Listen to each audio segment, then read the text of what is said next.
मी OBC नेते लक्ष्मण हाके यांना आज मुख्यमंत्री एकनाथ शिंदे यांनी फोन केला। यावेळी ओबीसी आरक्षणाला धक्का लागणार नाही अशी ग्वाही स्वतः मुख्यमंत्र्यांनी हाकेंना दिली आहे। दरम्यान अंतरवालीजवळ वडीगोद्रीमध्ये लक्ष्मण हाके यांचं उपोषण सुरू आहे। लेखी आश्वासन मिळत नाही तोवर उपोषणावर ठाम आहेत अशी प्रतिक्रिया हाकेंनी दिली आहे।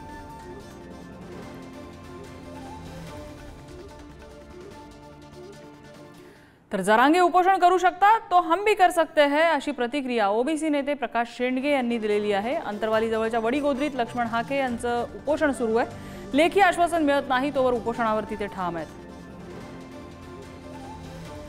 या महाराष्ट्रामध्ये जे जरांगे पाटलांच्या उपोषणाच्या माध्यमातून जो काय ओबीसीवरती जो हल्लाबोल झाला आरक्षणावरती, त्या हल्ल्याचा निषेध करायसाठी म्हणून, त्या हल्ल्याला प्रत्युत्तर म्हणून आणि आमच्या ओबीसीचे आरक्षण संरक्षण करण्यासाठी म्हणून जर ते उपोषण करू शकतात तर आम्ही उपोषण करू शकतो। हम भी कुछ कम नाही आहे।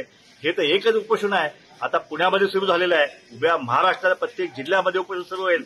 म्हणून या सरकारला मी इशारा देतो की आपण ताबडतोब हा ओबीसीवरती जो काय ओबीसी आरक्षण हल्लाबोल सुरू केलेला आहे तो हल्ला आपण तुम्ही ताबडतोब मागे घ्या। त्यांच्यावर बोलतच नाही मी कधीच। 10 महिन्यात बोललो का? त्यांना मी विरोधक मानलंच नाही। मानल्यावर बघू, ज्याला मानत त्याला मानलेलं। त्यांच्यावर एकावर मी आतापर्यंत बोललेलो नाही। 13 तारखेपर्यंत काही बोलत नाही मी त्यांच्या भूमिके व्यक्त करणारे ते कोण? भूमिका व्यक्त करणारे सरकार। आमचा वाद सरकारशी, तिकडे सरकारला बोललं पाहिजे, आम्हाला कशाला? मुख्यमंत्री महोदय कसं काय सांगतात की ओबीसीला धक्का लागणार नाही?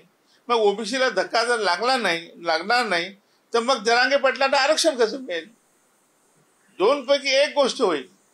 एक तर जरांगे पाटील यांना आरक्षण मिळू शकते ओबीसी मधून, किंवा मग ओबीसीला धक्का लागणार नाही। या दोन्ही गोष्टी होऊ शकत नाही।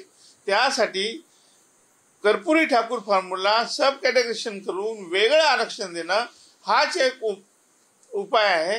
त्यावर कोणी बोलत नाही, त्यावर कोणी अभ्यास करत नाही। फक्त सांगतात की ओबीसीला धक्का लागू देणार नाही। हे तर पूर्वी सांगत होते आणि धक्का तर लागलेलाच आहे आणि आणखी धक्का देऊ पाहत आहे सरकार। त्याच्यामुळे हे सरकारला फार जड जाणार आहे।